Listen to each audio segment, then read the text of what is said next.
Bismillahirrahmanirrahim. Teman-teman sekalian yang dirahmati Allah. Ada dua hal yang menurut saya paling sulit di dalam proses pembagian harta waris kepada para ahli waris dalam hukum waris Islam.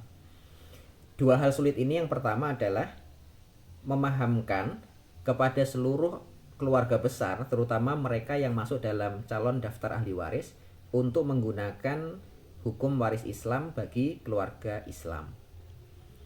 Kemudian yang kedua adalah proses penentuan harta milik almarhum yang meninggal dunia itu mana yang akan dijadikan sebagai harta waris. Saya berikan contoh. Untuk poin yang pertama, kesulitannya adalah kita memberikan pemahaman yang cukup dan mendalam kepada semua ahli waris tentang pentingnya menjalankan hukum waris Islam. Misalkan gini, ada suami istri, bapak dan ibu. Kemudian suatu ketika si bapak meninggal duluan. Mereka sudah memiliki 2 orang anak misalkan gitu. Nah, ketika si bapak meninggal dunia atau si suami meninggal dunia, kemudian proses pemakaman selesai, utang piutang selesai. Kemudian si anak datang kepada ibunya, "Ibu, karena proses yang dibutuhkan almarhum bapak sudah selesai, utang piutang selesai, kemudian semua tanggungan-tanggungan kepada orang lain selesai, yuk kita lanjutkan pembahasan tentang hak waris kepada kita semua sebagai ahli warisnya." Anaknya paham tentang hukum waris Islam, tapi sayangnya si ibu tidak paham. Nah, ketika anaknya menyampaikan perkara pembagian atau rencana pembagian hak waris, si ibu tersinggung. "Kalian ini keluarga nggak tahu diri, anak nggak tahu diuntung. Kuburan bapakmu aja belum kering, sekarang sudah membicarakan tentang pembagian waris. Apa kalian mau ibu diusir dari rumah ini?" gitu. Nah, teman-teman sekalian, itu kendala yang paling sulit. Kenapa? Karena memang ibunya nggak paham. Dan proses memahamkan kepada keluarga besar, terutama kepada ibu, kepada istri almarhum, itu proses yang paling berat gitu. Ada lagi misalkan suami istri. Kebetulan istri ini dulu sebelum menikah berasal dari keluarga tidak mampu, orang miskin lah. Kemudian si suami berasal dari keluarga kaya. Jadi sebelum menikah itu memang si suami sudah kaya duluan dari keluarganya, warisan dan lain-lain. Nah, dalam pernikahan mereka jomplang banget, ini satu dari keluarga kaya, satu dari keluarga miskin. Nah, kebetulan dalam keluarga mereka ini, suami istri ini tidak punya anak. Jadi mereka tidak memiliki anak kandung. Suaminya meninggal duluan. Nah, yang paling sering terjadi di masyarakat itu adalah si istri atau istrinya almarhum yang ditinggal mati oleh suaminya ini, dia diusir dari rumah oleh keluarga suami. Dengan alasan apa? Kan kamu dulu datang ke rumah ini tidak membawa apa-apa. Keluarga kamu juga tidak memberikan kontribusi apapun tentang rumah tangga kalian. Dan semua yang ada di dalam rumah tangga ini ya murni dari keluarga kami, dari keluarga suami kamu, bukan dari keluarga kamu. Dan kebetulan kamu juga tidak punya anak gitu. Akhirnya si istri keluar dari rumah itu terusir tanpa membawa harta apapun, termasuk tidak membawa hak warisnya. Dengan alasan tadi bahwa si istri dulunya adalah keluarga miskin yang tidak punya kontribusi apapun, dan kemudian harta yang ada di situ murni milik suaminya.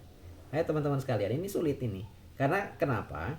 Biasanya orang menganggap itu harta waris adalah ketika si istri punya kontribusi atau keluarga istri punya kontribusi. Padahal tidak seperti itu. Bahwa yang disebut sebagai harta waris itu adalah harta yang dimiliki oleh almarhum ketika dia masih hidup dengan kepemilikan yang sah. Baik itu hasil dia membeli, baik itu hasil diberi waris oleh orang tuanya, atau diberi hadiah oleh orang tuanya, atau dari manapun, yang penting kepemilikan itu dimiliki secara sah dan tidak bermasalah ketika masih hidup. Maka ketika pemiliknya meninggal dunia, maka harta itu otomatis menjadi harta waris. Nah, karena sudah menjadi harta waris, maka salah satu ahli warisnya adalah pasangan yang masih hidup. Dalam hal ini adalah istri yang masih hidup.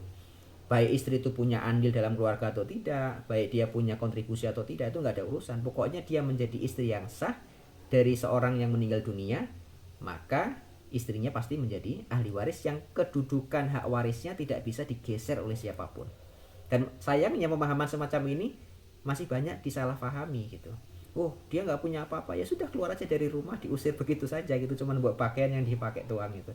Hak waris nggak dapat, apa-apa nggak dapat gitu. Dan ini tentu butuh pemahaman yang komprehensif kepada seluruh ahli waris. Makanya kita sebagai orang tua atau mungkin bapak ibu sebagai orang tua punya anak, punya keluarga besar, tolong fahamkan ini kepada mereka. Jadi bukan menghitungkan hari ini, bukan, karena hukum waris itu berjalan ketika pemilik harta meninggal. Tapi ketika pemilik harta meninggal, itu tidak harus ada catatan warisnya gimana, tidak harus ada catatan wasiat gimana, nggak harus. Yang penting paham. Maka ketika bapak ibu meninggal dunia dengan meninggalkan anak, saudara, orang tua, bahkan dengan harta yang melimpah, maka mereka tidak lagi kesulitan untuk memahami dan menerapkan, mengaplikasikan hukum waris Islam tadi itu. Itu poin pertama. Kemudian poin yang kedua, yang saya anggap paling sulit adalah menentukan harta mana saja yang masuk dalam kategori harta waris milik almarhum. Ini saya berikan contoh. Ada suami istri. Ketika mereka masih sama-sama hidup, mereka bekerja berdua. Suami kerja, istri bekerja. Cuman memang di Indonesia itu penggunaan harta itu campur gitu. Sehingga ketika suami kerja punya penghasilan, istri kerja juga punya penghasilan, mereka kumpulkan uang hasil kerja mereka, membuat satu rumah, membeli kendaraan, membeli pekarangan dan lain-lain. Jadi semua properti yang ada di rumah itu memang hasil kerja berdua gitu. Maka ketika salah satunya meninggal dunia, misalkan yang meninggal suaminya duluan, itu rumah-rumah di situ, apa rumah, kendaraan, semua properti yang ada di situ tidak otomatis menjadi harta waris. Maka harus ada proses pemisahan dulu, karena memang ini harta dibangun dengan harta berdua, makanya dipisahkan. Ya syukur-syukur bisa presisi, misalkan andilnya suami 60%, andilnya istri 40% misalkan. Atau kalau kesulitan ya sudah, berarti di situ kita bagi dua yang paling mudah, 50% milik suami, 50% milik istri. Kalau yang meninggal suaminya berarti hak milik suami tadi itulah yang akan menjadi harta waris. Di waktu yang sama istri mendapatkan harta waris dari situ dan hak kepemilikan harta tadi tidak diganggu gugat gitu. Misalkan membangun rumah dengan harta berdua, kita buatlah presisi misalkan 50% punya suami, 50% milik istri. Jadi ketika suami meninggal dunia, rumah tadi tidak otomatis menjadi harta waris seluruhnya. Pisahkan dulu, 50% milik suami, 50% milik istri.